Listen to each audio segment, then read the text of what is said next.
The princess's nose suddenly starts growing like crazy for no apparent reason. In an instant, it smashes through the window and stretches all the way across the city. The bizarre sight leaves everyone there completely speechless. In a panic, an old woman throws a pot of boiling water onto the nose, while the villagers outside the city mistake it for a monster invasion and start hurling rocks at it. The princess's nose is knocked into the river, while she is left trapped in her room, struggling desperately and nearly suffocating. However, the chaos actually begins several days earlier. 3 recently discharged veterans set out on their journey home. Their names are Pancras, Bimbak, and Sevak. Along the way, the 3 men loudly sing military songs, still caught up in the glory of their days on the battlefield.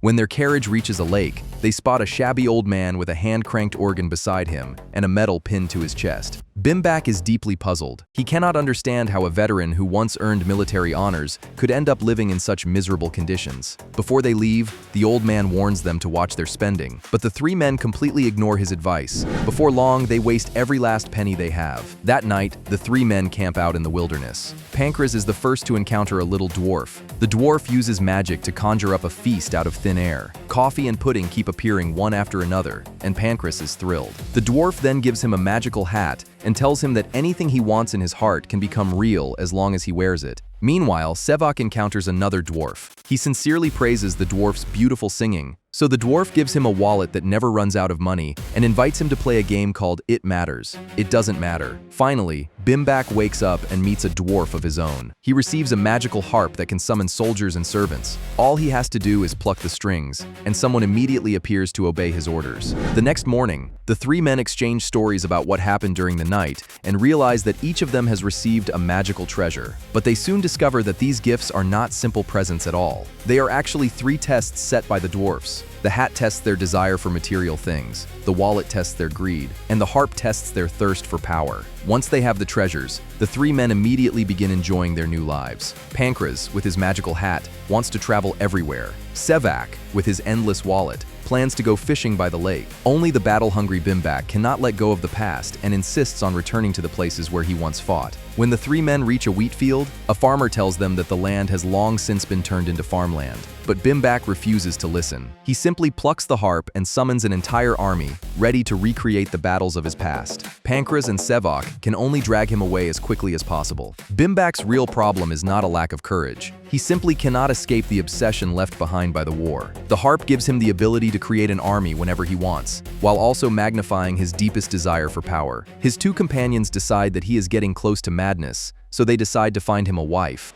Ideally, she needs to be beautiful, cunning, and a bad woman. As they continue their journey, the 3 men reach the border. A border guard shows them a portrait, and the woman in the picture is Princess Pozana. After one glance, the 3 men decide that she is exactly the kind of woman they have been looking for, so they enter the kingdom where the princess lives. But as soon as they enter the country, they notice that something feels strange. The entire town has only one inn. At first, the innkeeper assumes the 3 men are simply pretending to be rich and refuses to believe that they have any money. But when Pancras uses the magical hat to instantly conjure up a huge amount of luggage, the innkeeper's attitude changes immediately. He secretly reports to the king, telling him that 3 unbelievably wealthy travelers have arrived in town. As soon as the king hears the news, he personally hosts a feast for them and takes them on a tour of the local printing factory. But none of this interests Bimbak. The only thing he cares about is meeting Princess Pozana as soon as possible. At last, the 3 men meet the princess herself. Pozana is indeed extremely beautiful, but her greed is just as obvious. The king announces in front of everyone that anyone who wants to marry the princess must fill the entire royal treasury with gold. The moment they hear this,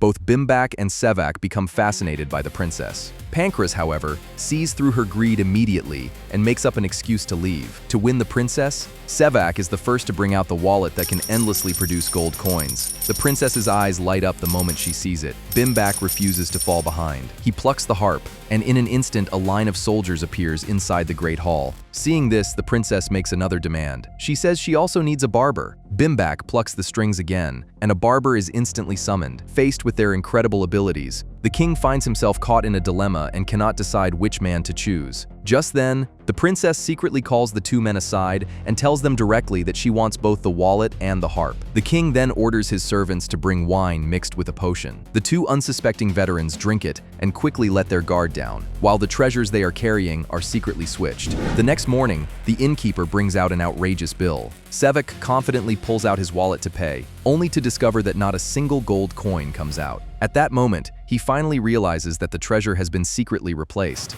The innkeeper immediately turns hostile and throws all 3 men out of the inn. The townspeople begin throwing rocks at them as well. Pancras decides to return to the palace and get their treasures back no matter what. He secretly sneaks into the palace through a closet and soon discovers the princess counting piles of gold. Posana tries to use her beauty to persuade Pancras to hand over the magical hat, but he refuses to fall for it. With no other choice, the princess immediately calls for the king. The king plucks the harp and summons 3 helpers. Pancras has no choice but to use the magical hat to conjure a pistol, eventually forcing the king's side to surrender. Just as Pancras reaches out to take the harp from the king, a minister suddenly rushes forward and snatches away his hat. Without the hat, Pancras can no longer fight back and has no choice but to escape through the fireplace passage again. At this point, the 3 veterans have completely lost all 3 treasures. On the surface, it seems that the princess has defeated them, but the real reason they fail is their inability to control their own desires. After gaining extraordinary powers, they never learn how to control those powers. Instead, they become even more vulnerable to temptation than before. The test set by the dwarfs is pushing them step by step toward failure. Without their treasures, the 3 men become penniless again. They walk into a small shop, hoping only to have a cup of coffee with a little alcohol in it. But the moment the owner sees them enter, his first question is whether they have any money.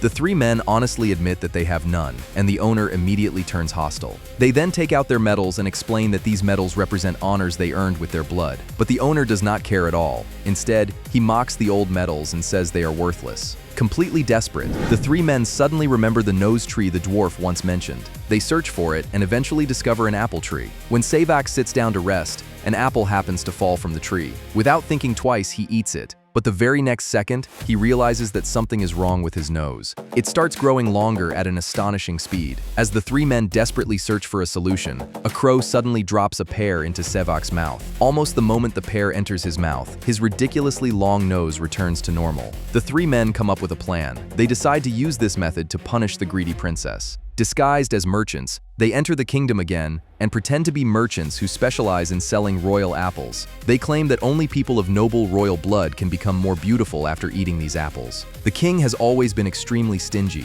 so he simply confiscates all the apples and sends them straight to the princess. Faced with the apples, the greedy Posana has no idea what is coming and eagerly eats them. Before long, she feels an unbearable pressure in her nose. Then, a gigantic elephant trunk rapidly grows out of her face. When the king hears the news, he rushes over to see what happened without even having time to straighten his clothes. By then, the princess's enormous nose has already burst out of the palace, crossed the border, and continued stretching into foreign lands. Along the way, one villager even picks up hot water and throws it directly onto the nose. Posana finally breaks down completely and can only cry for her father to save her. Just then, the 3 veterans disguise themselves as famous doctors from the east and enter the palace again. They mix pears and pepper into a potion and give it to the princess. Before long, the princess suddenly lets out a thunderous sneeze, and the enormous nose rapidly shrinks, finally stopping in a different state. The king hurriedly asks whether they can make the nose return to normal completely. The 3 men deliberately claim that there is nothing more they can do. Hearing this, the princess has no choice but to run back to her bed and collapse there in tears. The 3 doctors then make another demand. They tell the king that as long as the stolen treasures remain hidden inside the palace, the illness can never be completely cured. The king is furious and is about to explode, but before he can say anything, Posana admits that the magical hat, the magical wallet, and the magic harp were all stolen from the 3 veterans. To cure his daughter's nose, the king has no choice but to return all 3 treasures. Once the treasures are back in their owner's hands, the princess eats the final 2 pears, and the abnormality on her face finally disappears completely. She returns to her original appearance. After leaving the kingdom, the 3 veterans set out on their journey again. Sevak still wants to go fishing by the lake, Pancras wants to keep traveling, while Bimbak once again starts dreaming about building an army and conquering the entire world. The 3 men even start arguing over the treasures again. The conflict grows more intense until they are almost ready to draw their swords against each other. Just then, the dwarfs appear in front of them once again. After seeing everything the 3 men have done along the way, the dwarfs finally demand that they return all the treasures. The gifts are meant to bring people happiness, not make them hurt one another because of their desires. But in the end, the 3 men never use their powers to bring genuine happiness to anyone. After saying this, The dwarfs disappear from in front of the three men at the same time. In the end, the three veterans become ordinary men again. They start humming the same It Matters, It Doesn't Matter song once more, and their lives return to where they began. Having no money doesn't matter. Being in a difficult situation doesn't matter either. What truly matters is when a person loses their conscience. When they mistake greed for cleverness, mistake having power for happiness, and even start treating the friends beside them as people they can sacrifice whenever they want.